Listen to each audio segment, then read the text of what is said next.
Mheshimiwa Mwenyekiti, nami niendelee kushukuru tena kupata nafasi ya kuweza kuchangia kwenye bunge lako tukufu, na nitajielekeza kwenye hoja kama tatu tu,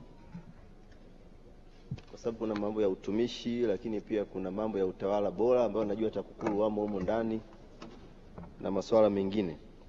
Mheshimiwa Mwenyekiti, kwa miaka yangu yote inayokaribia 5 katika bunge hili, nimekuwa najenga hoja kuhusiana na ujenzi wa stendi la jiji la Arusha.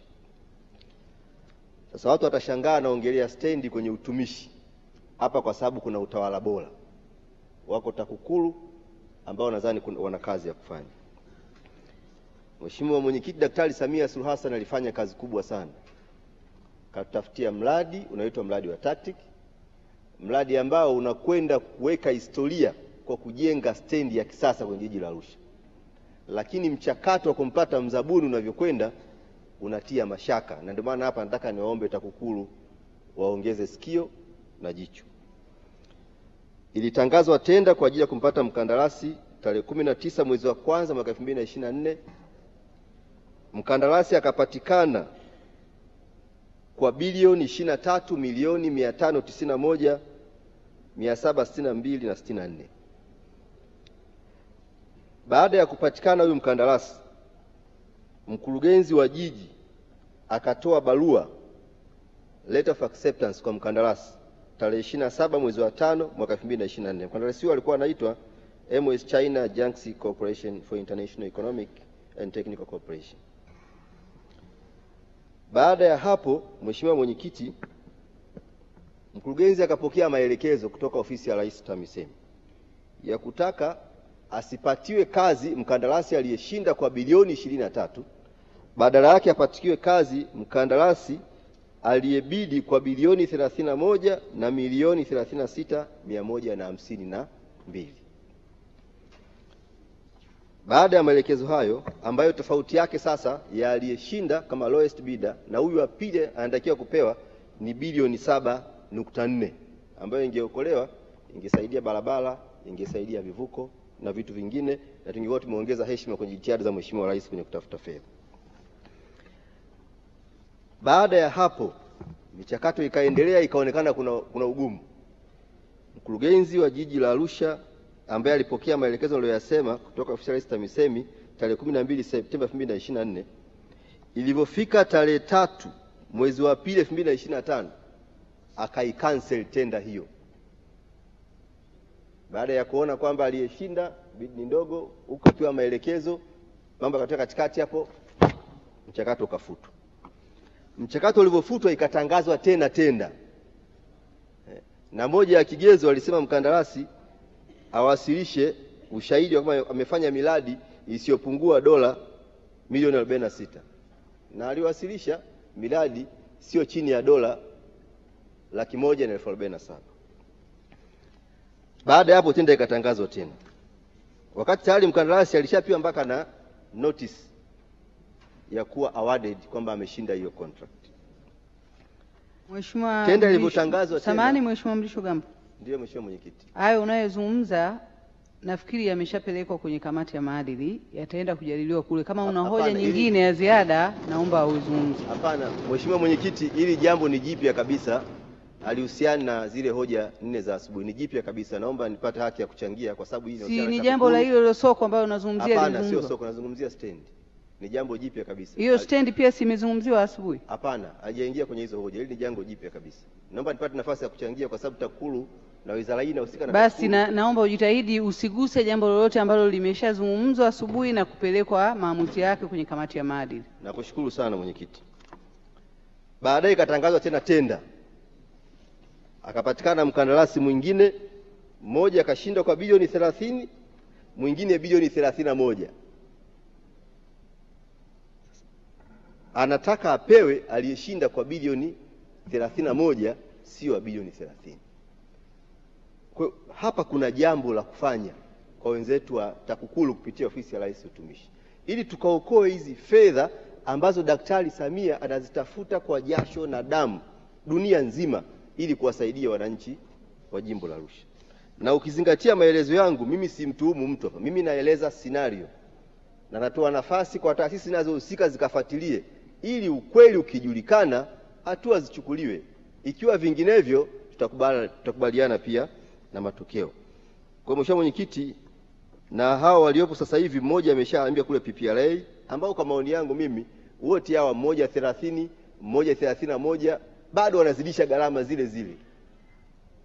Kama ikichunguzwa na ikathibitika, tutafute namna yoyote ikiwezekana, akipatikana aliyebidi chini, tutaweza kuokoa gharama kubwa zaidi.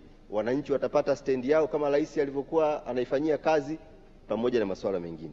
Kwa hiyo nilisema hilo jambo, niliseme Mheshimiwa Mwenyekiti, kwa sababu ni jambo ambalo mimi naona lina maslahi mapana katika jimbo letu la Arusha mjini, na ni stendi ambayo kama isingekuwa haya mambo haya niliyosema hapa, pengine siku nyingi tungeshapata mkandarasi na kazi pengine ingeweza kuendelea. Lakini jambo la pili, kwenye upande huu wa utawala bora, ambayo pia nataka TAKUKURU hapa, nataka nitumie fursa hii kwa kweli kutoka kwenye dhati ya moyo wangu kuwapongeza sana TAKUKURU, na hasa kupitia mkurugenzi wake mkuu Chalamila, lakini na wasaidizi wake walioko mkoa wa Arusha na maeneo mengine. Tulikuwa tuna changamoto kubwa sana kwenye upande wa bodaboda. Kuna hela zilichukuliwa kwenye account, waliochukuliwa walikuwa wanajulikana, nimelalamika bungeni kwa muda mrefu, lakini wahusika hawakupatikana. Leo ninazungumza nikiwa na furaha kwa sababu tayari TAKUKURU wameshamkamata mmoja wa wahusika walioiba fedha za bodaboda, ambaye alikuwa ni mwenyekiti wa huo uboji. Bado waendelea na jitihada za kukamata, kuwatafuta wahusika wengine. Tunaomba wahusika wote watafutwe, na wanapokamatwa wapelekwe mahakamani, na lengo letu sisi zile fedha zipatikane, zirudi, ili ziende zikawasaidia bodaboda kama malengo yetu ya awali yalivyokuwa wakati tunatafuta zile fedha za kuweza kuwasaidia. Kwa hiyo napongeza sana TAKUKURU, lakini najua wamefanya haya kutokana na uongozi imara wa Daktari Samia Suluhu Hassan, ili waweze kuhangaika na rushwa na ufisadi kwenye maeneo yetu. La tatu ni kuhusiana na TASAF.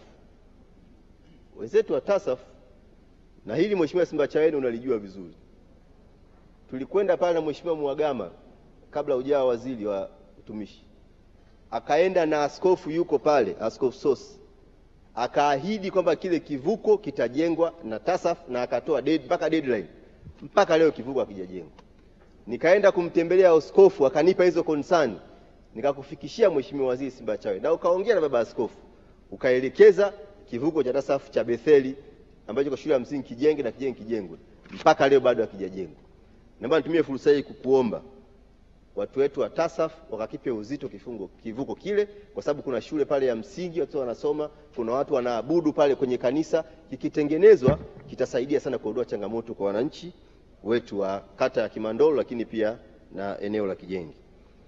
Kwa hiyo na pia kuna mradi wa TASAF kule Ngutoto Block J, ulipitishwa kwenye vikao vyote vya halmashauri, fedha pia zilipatikana, lakini mpaka leo kile kivuko hakijajengwa, na wananchi walishaambiwa na walishaandaliwa. Kwa hiyo ni kuombe Mheshimiwa Simbachawene, na kivuko cha Block J kule Ngutoto Njiro na chenyewe pia kiende kikajengwa, sababu kilifuata taratibu zote na kikapitishwa na fedha zikatoka, lakini mwisho wa siku kivuko bado hakijajengwa. Sasa nini kilitokea? Una mamlaka ya kufuatilia, maana wakati mwingine tunapewa malalamiko kwamba mbunge hahudhurii vikao. Nilihudhuria kikao cha baraza la bajeti la juzi, taarifa ikasomwa pale ya bajeti. Taarifa inaweza kusomwa ya bajeti, hata hatujaijadili taarifa ile, tukaambiwa kuna kiongozi anakuja kama mgeni. Kiongozi akaja pale, watu wakaanza kulia. Wameanza kulia, bajeti ikafungwa, na ndio bajeti yenyewe ambayo imeitwa TAMISEMI kwenye vikao haikujadiliwa. Sasa hapo utawala bora uko wapi? Taarifa mwenyekiti. Kwa Mheshimiwa Mwenyekiti, baada ya kusema hayo, taarifa iko wapi? Na naomba iko hapa mwenyekiti. Kwa kimei hapa. Ndio Mheshimiwa. Mheshimiwa Mwenyekiti, ningetaka ni interrupt hoja za Mheshimiwa mwenzangu, lakini nataka nipongeze sana TASAF kwamba wamejenga kivuko pale kwetu Samanga kwenda Simbeti. Kivuko hicho kimetembelewa na kamati husika, na kamati imekiona ni cha hali ya juu sana. Kwa hiyo naomba kwamba na huko kwake itafanyika tu, asiwe na wasiwasi. Mheshimiwa Mrisho Gambo, unaipokea hiyo taarifa ya Dr. Kimei? Mwenyekiti naipokea, maana najua imemsaidia pia kuendelea kujenga jimboni. Mheshimiwa Mwenyekiti, naomba sekunde kidogo kwa sababu dakika zangu amechukua Mheshimiwa Kimei. Mheshimiwa Mwenyekiti. Mheshimiwa maizea nusu dakika, muda umeisha kingine mimi. Mheshimiwa Mwenyekiti, naomba pia nitumie fursa hii kutoka kwenye sakafu ya moyo wangu kwa kweli kumpongeza sana Daktari Samia Suluhu Hassan. Ametatua changamoto nyingi sana za watumishi. Wana miaka mingi walikuwa hawajapanda madaraja. Kwa Daktari Samia walipanda madaraja. Mishahara ilikuwa haijapanda. Kwa Daktari Samia mishahara imepanda. Malimbikizo yalikuwa hayajalipwa. Kwa Daktari Samia malimbikizo yamelipwa. Lakini bado watumishi wamenituma. Tumshukuru Daktari Samia, lakini tumuombe aendelee kuwakumbuka na ikiwezekana apandishe mishahara yao.